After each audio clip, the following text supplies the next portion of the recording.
Hello and welcome to the One Take Show. I bring to you a rather interesting episode of the One Take Show where we are in conversation with Mr. Samarth Chadda. Samarth is an international lawyer and an entrepreneur. He is certified to practice both in New York as well as in India. As an entrepreneur, he is the founder of LLM Guru, and hence he provides some of the best advices when it comes to LLM, guides a lot of law students to the best universities in the world. In this episode, Samarth is going to talk about the essentials of a successful LLM application. He will also cover the essentials of a successful practice when it comes to LSAT examination. He will also cover how to trace universities and how to make the best of our opportunities. If you like this episode, make sure you like, share, and subscribe. If you have any suggestions and feedbacks, make sure you reach out to me. And ladies and gentlemen, without further ado, let's jump right into the conversation with Mr. Samarth Chadda right here on the One Take Show. Hello, Samarth. Welcome to the One Take Show. I am so excited to have you on this podcast because, very specifically, we get to learn from the expert what we all have in our minds is to explore the various opportunities with LLM and the various career opportunities, also to learn from your own legal experience and to gain as much inspiration as we can. So, thank you so much for taking time off your very busy schedule and sitting down with me for this podcast. Thank you so much. Thank you for inviting me as a guest on your show, and I look forward to having a lovely chat with you this evening. Well, most certainly we will. Before we begin and start talking about all those nitty-gritties of LLM applications or the entire journey, how about we would like to explore a little bit about your personal journey, as in what inspired you to take up law. How was your experience with law school, and how did you exploit the various opportunities that you did? Absolutely. So I am qualified in India, and I'm also qualified in New York thanks to the LLM that I received from NYU.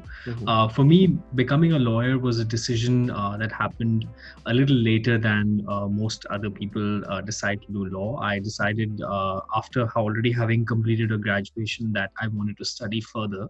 So at that point, the two choices in front of me were either to go to business school or go to law school. And then I interacted with a few lawyers and I asked about their experience of having studied in law. And I think I preferred the law option. So I started studying for the LSAT, and then I went to Jindal. I finished my 3-year course from there, and then went on to do an LLM from NYU. So my experience in law school was fantastic. I really enjoyed my time, taking various subjects, and also I got to pursue some electives in my interest areas, which later built the foundation for my, study in the LLM as well. So overall, I think I had a great experience. And if at all there's anybody who's thinking of maybe doing law after having studied something else, I would just like to encourage them. It does take a little longer than usual as compared to people from the 5-year program, but you have your own advantage in terms of having the benefit of having studied two disciplines, which definitely does help when you're studying law as well. So overall, yeah, it was a great experience. At this point, I think it only begs me the question that a lot of students today approach LSAT as a very lucrative example for any of those opportunities that open up, especially in Jindal when we talk about. Did you have any particular strategy before you prepared for LSAT when you took the test, and how did you prepare for the examination? Yes. So actually, I joined a few prep courses. Interestingly, I actually won a prep course as well at that time. So I had one which I got for free, and one that I paid for. So all these prep courses, they have a lot of materials in terms of practicing the different sections of the test. So what I would do is, because I was working full time after I finished my graduation, I was working and I was also studying at the same time. So I would get done by around 7 or so, 7:30 from office every day, and then I would go to I actually joined a library, or like I used to go to a coffee shop to study, because once I went to my room, I knew I would either just sleep or waste time. So I would go to a library, and I would practice questions for the LSAT, and that really helped a lot because I was able to familiarize myself with the various sections. I found the reading comprehension to be kind of challenging because there were a lot of passages and you had to like grasp them very quickly. So I used to enjoy doing the logic games because I think they were very like systematic and they were easy to master. But the reading was where which is funny now because actually later on in law school we did so much of reading anyway. But yes, at the time that was quite challenging. But I just, I used the library and practiced, and then gave that exam and used that score to get into Jindal eventually. Mhm. And like you had a pretty good run with two major institutions when it comes to legal education, and Mhm. you must have had a very good understanding of the two different kind of pedagogy or the kind of educational setups that are available. I would ask you about very particularly Jindal and the difference that you might have noticed when you went to NYU and you've experienced the kind of difference that exists. Was how big Certainly. of a gap is there, or how much of a distance do Indian law students have to travel in order to compete with the leading legal law students? Let's just say that law students from across the world. Okay, so I think the law that we have in India by itself, some of the leading decisions that we read, and we are, generally also, I think as Indian law students, we're very receptive and we're very open to concepts and doctrines from other jurisdictions. So Mhm. it's, you might have realized this in law school as well. When you're reading a leading judgment, they will quote, ideas and principles from other jurisdictions, and we also ourselves are aware of perhaps some guest faculty or some sort of people, maybe if your college has a exchange program. So I think as Indian law students, we're very receptive to the level of education, even from a theoretical or doctrinal perspective. So I think in terms of competing, when you go to the US or when you go to like Germany or the UK, Mhm. they are perhaps more restrictive in their approach. Okay. So as Indian law students, we're not as restricted. We are more open and conducive to that kind of idea generation. So I think in terms of competing, we really don't have anything holding us back. Perhaps where we might find it a little a bit odd, or perhaps we might find it a little more difficult to compete, is the style of Mhm. teaching. For example, in the US, they have this method called the Socratic method, where they Right. will ask you a question and then they will follow it up with three more questions.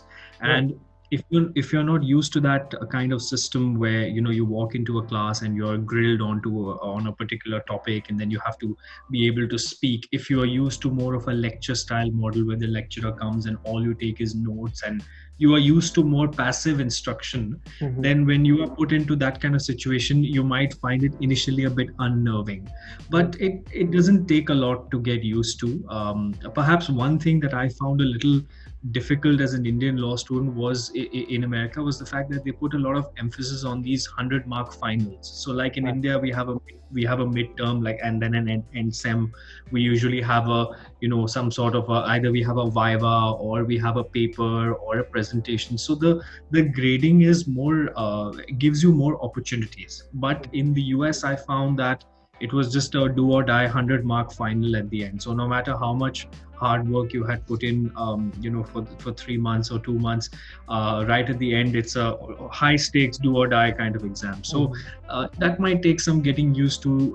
Also, they have a lot of law multiple choice questions, which even in the bar exam, that tends to be the format that they adopt. So if you're not used to, maybe in India you're used to more descriptive legal essay kind of questions, so that might take some adjusting also to get used to. But yeah, in terms of, as I said, we're very receptive. So, and that's kind of like how our jurisprudence is, where if we don't have an idea in India, we pull from other jurisdictions. So mindset wise, there's nothing holding us. It might just be the teaching style and the pedagogy, as you said, which may take some getting used to, but not impossible. Right. Right. And you've also had you had a good experience with working with some of the leading law firms in India. How was that experience for you? Like, how did you somehow like condition your 3 years in law school in a way that helped you getting into these law firms, or somehow certain set skills that you might have acquired that might have helped you in these law firms? I think what I did was I tried to do as many corporate internships as I could. So Mhm, I did my first internship at economic laws practice in Mumbai. Then I did one at Ketan. I mhm, did one at the old Amarchand, pre-split Amarchand as well. So mhm, I tried to get as many corporate internships just so that I could be aware of, what a law firm environment is like and what are the requirements, and if I could, whether I like this environment or not. So as as you can see, I did actually like the environment, which is why I ended up, mhm, wanting to pursue that. So in terms of skill sets, I think maybe I just focused on my legal research skills a lot. Like I used to write a lot of papers, and I used to, go to these research conferences and try and present papers. So that was a skill I worked on. In hindsight, I think it's also helpful to focus on drafting quite a bit, mhm, because as even as a junior associate, you will be, drafting some, at least drafting contracts, or you will be drafting emails or responses and notices and those sorts of things. So mhm. perhaps in hindsight, it would have been more helpful to also have focused a little bit on that. But I didn't quite know what the job of an associate is. I was just a student, much like everybody else. Mhm. So if I can pass any any wisdom, I would say don't just focus on one skill like Right. research. Maybe also focus on drafting and those sorts of things. And also keep trying. If you know that you want to work in a law firm, then try out different firms. Don't just focus on the top firms like how perhaps I did. Also do try a mid-tier firm, also try a boutique firm, also Mhm, try a smaller firm, so that by the time you graduate, you are aware of different areas that you have tried, and mhm. you can then, whatever decision you make, you are sure of what you want to do. So like in Right. my case, I also tried working with an arbitration counsel. I also did a litigation internship. I also worked, because we were required to do a trial court internship. It was mandatory. So I also ended up doing that. So I tried to mix it up also along with these big law firm internships. But I just had the simple thing that, okay, let me experience as many different environments as I can, so that at least I know what I don't want.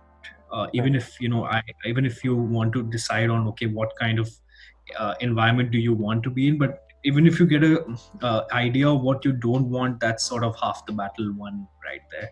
Right, right. Because that is really important for every law student to somehow, because this is one of the major issues that I personally also feel, is that making our mind up for, let's say, certain aim or goal, or let's say a certain area of law, working with a law firm or something, really requires a lot of intention and a lot of patience when it comes to exploring these opportunities. But Correct. there's this one area which is very specific, I believe, to almost every law student, is to learn more and more about the possibilities of LLM. Now, the idea behind LLM is quite very popular, and every law student wants to increase their knowledge base, wants to explore various opportunities. One of the very challenging aspects, again, is the application process, and Yeah. somehow going about the application process. But before we get into that, during your law school, did you carry out certain particular activities or mold your CV in a way so that it becomes conducive for the application process? Yes, I actually did a lot of summer schools, which luckily I was also benefited, because Jindal has a tie-up with these universities outside, and so you can sometimes you can get a discounted rate, or sometimes it can be waived off completely. So I explored some of those, which I would encourage people, if they are at universities with tie-ups like those. If they are not, it might be worthwhile to also explore them independently and see, because that summer school really helps you build a lot of evidence of interest, which helps you, like in my case, I was able to show that I was interested in international law, and the fact that Mhm. I had studied international criminal law and Yeah. international global law and governance and that sort of thing. So it was just helpful to create a story. But other than that, there's other things you can do as well. You can write research papers, you can Right. work under professors as an research assistant. So you don't have to necessarily go out, because right now we're in this pandemic kind of situation where it may not be feasible to do summer schools as well. So just try to write, and try to, maybe if you want to, you can start up a legal blog of your own, and Mhm. maybe regularly publish some articles, or maybe write for some paper publications that are available. Right. So these, there are multiple ways you can, because the goal is, at the end of your law school tenure, you should be able to show that, yes, I have done X, Y, and Z activity, which is like my evidence of interest. So summer school is one way, publications is another way. There are many ways to go about it. You could do some online courses now that we're all indoors and we're kind of figuring out what to do. So that could be one way to go as well. Right. Because that really helps us somehow gain the perspective and help us understand the entire process. Now, obviously, the big question here is the application process. The application process involves multiple stages, the SOPs, LORs, but a very definite form of a strategy is required to approach them in order to be really successful in getting into some of the best universities in the world. And your experience obviously speaks for itself, but when we talk about particularly strategizing for the SOPs, LORs, or essays at certain universities require, what was your strategy with the application process and how did you go about it? Sure.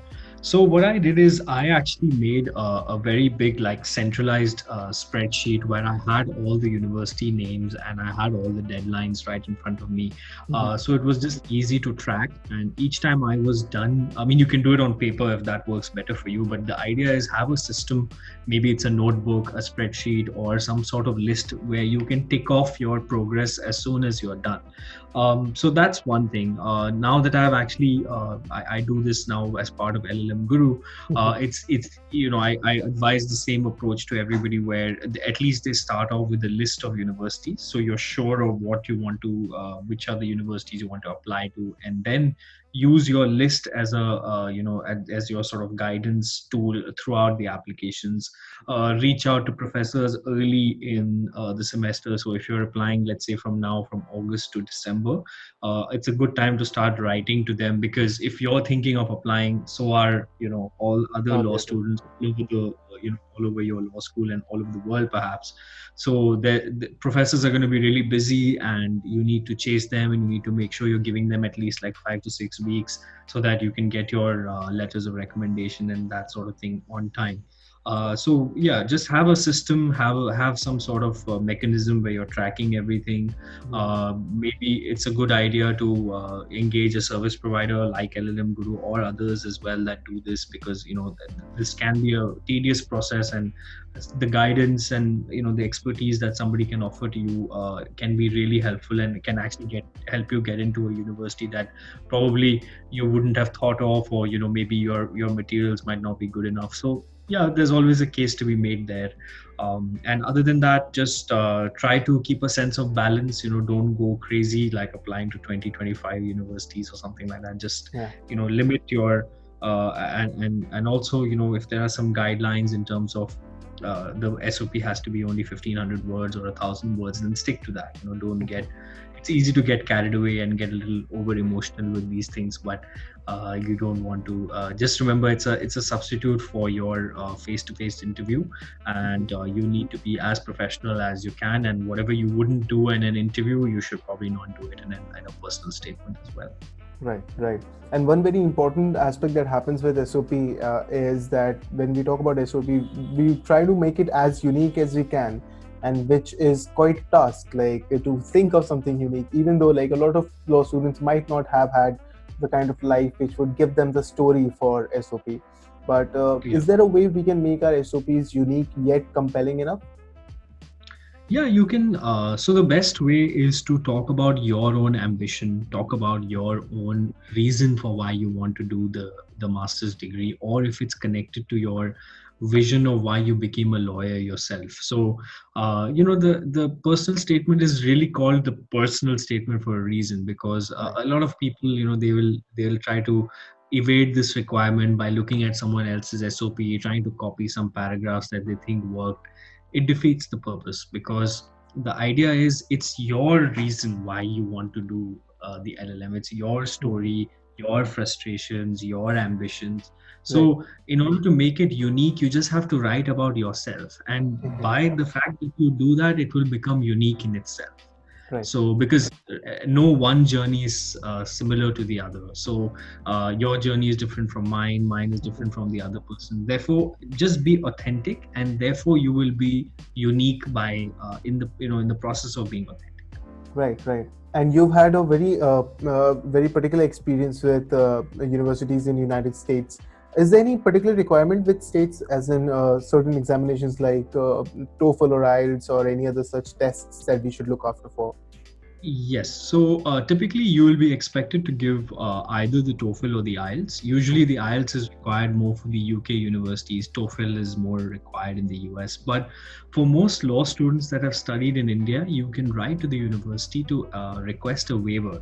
So if you're not applying to any universities in the UK and you're only applying to US law school, you can write to them and see if they would give you a waiver. Most do. If they are unsure, then you can end up taking IELTS because that will work both ways. It will work this side and that side as well. But the university might give you a waiver, or they might insist that no, you have to give TOEFL, and you need a certain score as well before you can actually be considered. So just get in touch with the program. You can also get in touch with us at LLM Guru, and we can help you out in terms of giving you some guidance. If we've worked with somebody in the past who has applied, then we'll be able to tell you, oh yeah, this is the practice. So yeah, get in touch, or just reach out to the university. Right. Because this sounds very interesting. Like you tell me about LLM Guru as a service that it provides to all the law students who actually can get all the doubts cleared up, because there are multiple issues. For example, when it comes to funding, scholarships, things that usually are not very directly available on internet, or very accessible to the law students, especially in India. How do you think? What exactly is the principle behind LLM Guru, and what is it that they try to convey to the law students? And through this, how do you want to help the law students, and how we as law students can benefit from this? Absolutely. So one is that we have a very active Instagram page where people post about their stories, and the idea is to provide some positive role models and motivate people, especially during all these times of uncertainty. And so that's something that we do, which is perhaps the non-commercial end of things, where we like to motivate, inspire, and help people, and also provide a forum for other lawyers to talk about whatever they feel like talking about. And then the other aspect is perhaps the more commercial end of things, where we actually review SOPs, review CVs, review letters of recommendation, help people with the application process, like building their list of universities. And so on our website, you'll see all the services that are available, and all the various components that if people need help with everything or just one thing, they can definitely reach out. Where it would be of value to a law student is if you're stuck and you have no idea how to do this process. That in the capacity of a service provider, we'd be happy to guide you through.